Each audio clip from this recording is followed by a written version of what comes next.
কি মনে হচ্ছে তিলোত্তমার কিভাবে মৃত্যু হয়েছে সেটার বর্ণনা দিয়ে আমি ভিউ কামাচ্ছি? একদম না। যেখানে শুধুমাত্র তুমি একটা সিগন্যালের নিয়ম ভেঙে ফেললে, ঝাঁকে ঝাঁকে পুলিশ তোমাকে আটকে ফেলে ফাইন কাটার জন্য, সেখানে এত বড় অপরাধ হয়ে যাওয়ার পরেও পুলিশ কেন পারছে না তাদেরকে আটকাতে, যেখানে সব কিছু জলের মতন পরিষ্কার?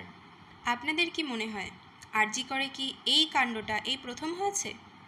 আচ্ছা, নজরুল ইসলাম নাকি মহাভারত লিখেছিল, তাই কথাটা কে বলেছিলেন? পুরো রেপ হলে ৮০,০০০ আর হাফ রেপ হলে ১৫,০০০ টাকা।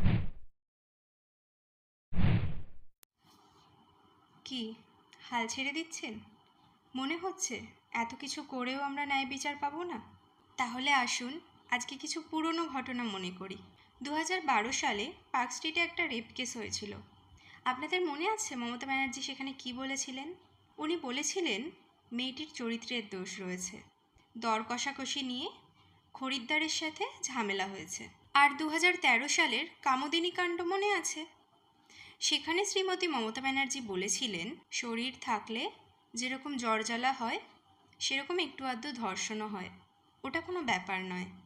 আর ২০১৪ সালের ওই সিউড়ি ঘটনা, সেখানে উনি জনগণের সামনে প্রশ্ন ছুড়ে দিয়েছিলেন যে বাচ্চা ছেলেরা একটু আধটু দুষ্টুমি করবে না, মানে ওনার কাছে ধর্ষণটা শুধুমাত্র ছোট্ট একটা দুষ্টুমি। আর ২০১৫ সালে কাকদ্বীপ কাণ্ড, পুরো রেপ হলে ৮০,০০০ আর হাফ রেপ হলে ১৫,০০০ টাকা। যদিও বা আমি জানি না এই পুরো রেপ আর হাফ রেপের মধ্যে পার্থক্য কী, আপনারা জানলে আমাকে অবশ্যই জানাবেন। ২০১৫ সালে রানাঘাটে আরও একটা কাণ্ড হয়। সেখানে উনি বলেছিলেন শুধুমাত্র সরকারকে বদনাম করার চেষ্টা চলছে। আর ২০২২ সালের হাঁসখালি কাণ্ড, সেখানে উনি মন্তব্য করেছিলেন মেয়েটির লাভ অ্যাফেয়ার্স রয়েছে এবং মেয়েটি প্রেগনেন্ট। এগুলো তো গেল সেই সব ঘটনা যেগুলো মানুষের চোখের সামনে এসেছে। রোজ না জানি এমন কত ঘটনা থাকে যেগুলো নিউজ চ্যানেলে আমরা দেখতে পাই না। আচ্ছা, আমি শুনলাম ফেক নিউজ ছড়ালেই নাকি গ্রেপ্তার। বাহ বাহ, তা খুব ভালো, বেশ ভালো। আচ্ছা, নজরুল ইসলাম নাকি মহাভারত লিখেছিল, তাই কথাটা কে বলেছিলেন? নজরুল ইসলাম সারে জাহাঁ সে আচ্ছাও লিখেছিল, কে যেন বলেছিলেন মনে পড়ছে না। ইন্দিরা গান্ধী রাকেশ রোশনকে চাঁদে পাঠিয়েছিল, কে যেন বলেছিল। আরজিকর কাণ্ডে সন্দীপ ঘোষের নামটা খুব ভালোভাবে জড়িয়ে রয়েছে, কিন্তু আপনারা হয়তো জানেন না ওনার গর্ভবতী স্ত্রীর যখন ডেলিভারি হয় সিজারে, ঠিক সিজারের 10 দিনের মাথায় উনি ওনার স্ত্রীকে লাথি মারেন এবং সেই লাথির জোর এতটাই বেশি ছিল যে সেলাই ফেটে যায়। সন্দীপ ঘোষ কিন্তু প্রথম থেকেই খুব একটা ভালো মানুষ ছিলেন না, তারপরেও কেন ওনাকে এত বাঁচিয়ে চলা হচ্ছে? যেখানে সাধারণ মানুষকে চাকরি দেওয়ার সময় সরকার বলে তাদের হাতে চাকরি নেই, সেখানে সন্দীপ ঘোষের মতন মানুষকে কিভাবে একের পর এক চাকরিতে বদলি করা হচ্ছে, আর কেন করা হচ্ছে ওনার মতন একটা ক্রিমিনালকে? যেখানে শুধুমাত্র তুমি একটা সিগন্যালের নিয়ম ভেঙে ফেললে, ঝাঁকে ঝাঁকে পুলিশ তোমাকে আটকে ফেলে ফাইন কাটার জন্য, সেখানে এত বড় অপরাধ হয়ে যাওয়ার পরেও পুলিশ কেন পারছে না তাদেরকে আটকাতে, যেখানে সব কিছু জলের মতন পরিষ্কার? যেখানে মমতা ব্যানার্জি নিজে পথে নেমেছিলেন ন্যায় বিচার পাওয়ার আশায়, উকিলরা পথে নেমেছিলেন ন্যায় বিচার পাওয়ার আশায়, সেখানে আরজি করের ধর্ষণকাণ্ডের পক্ষে থেকে কিভাবে উকিল হায়ার করলেন তাদের কেসটাকে লড়ার জন্য? আবার সেই উকিল দলে 9 জন মহিলাও রয়েছে, তারা কি আদৌ মহিলা? তারা কিভাবে পারলেন এই কেসটার হয়ে লড়তে? যেখানে সরকার নিজে পথে নেমেছে ন্যায় বিচার পাওয়ার জন্য, সেখানে সরকার জনগণের টাকাতে কিভাবে পারলেন উকিল হায়ার করতে? আপনাদের কি মনে হয় আরজি করে কি এই কাণ্ডটা এই প্রথম হয়েছে? এর আগেও ওখানে একজন ছাত্রী সুইসাইড করেছিলেন। এছাড়াও আরজি করের মতো নামী হসপিটাল কিডনি পাচারের সাথে জড়িত, সাথে ড্রাগস তো রয়েছেই।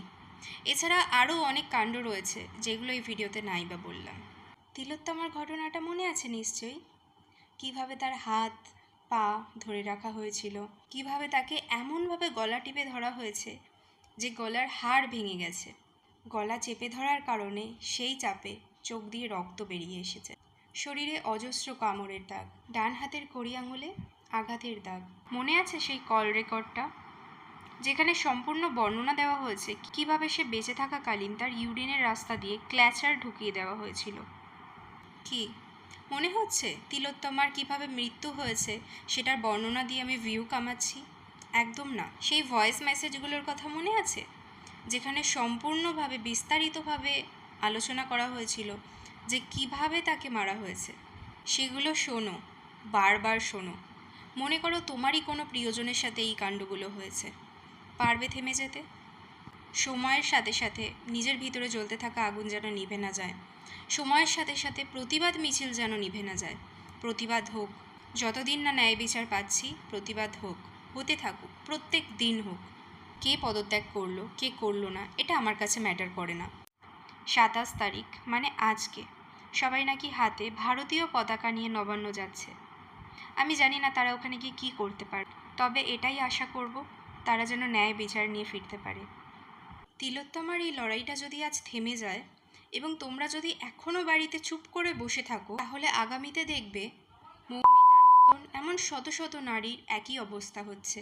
তাদের মধ্যে থাকবে হয়তো কারোর বোন, কারোর স্ত্রী, কারোর মা, কারোর প্রেমিকা, কারোর দিদি, বা তোমার বাড়ির কেউও হতে পারে। এই লড়াইটা শুধুমাত্র একটা মেয়ের জন্য নয়, প্রত্যেকটা নারীর জন্য, প্রত্যেক নারী জাতির জন্য। একটা স্বাধীন দেশে ন্যায় বিচার আদায় করার লড়াই। আমরা একটা স্বাধীন দেশে বাস করি, সেখানে আমরা গণতন্ত্র ভোট হয়, এখানে আমরা একজনকে ভোট দিয়ে জয়ী করি। সেখানে অন্যায় হলে সরকার নিজে থেকে পদক্ষেপ নেবে, নিজে থেকে তাকে শাস্তি দেবে। কেন ন্যায় বিচার আদায় করার জন্য আমাদেরকে পথে নামতে হবে? আজ এই লড়াইয়ে তোমরা থেমে গেলে ভবিষ্যতে জন্ম নেবে হাজারো হাজারো ধর্ষক। তারা প্রত্যেকেই অপরাধ করবে, কিন্তু শাস্তি তারা পাবে না। তাই আর চুপ নয়। একবার যখন লড়াই শুরুই হয়েছে তখন আর থেমে থাকা নয়।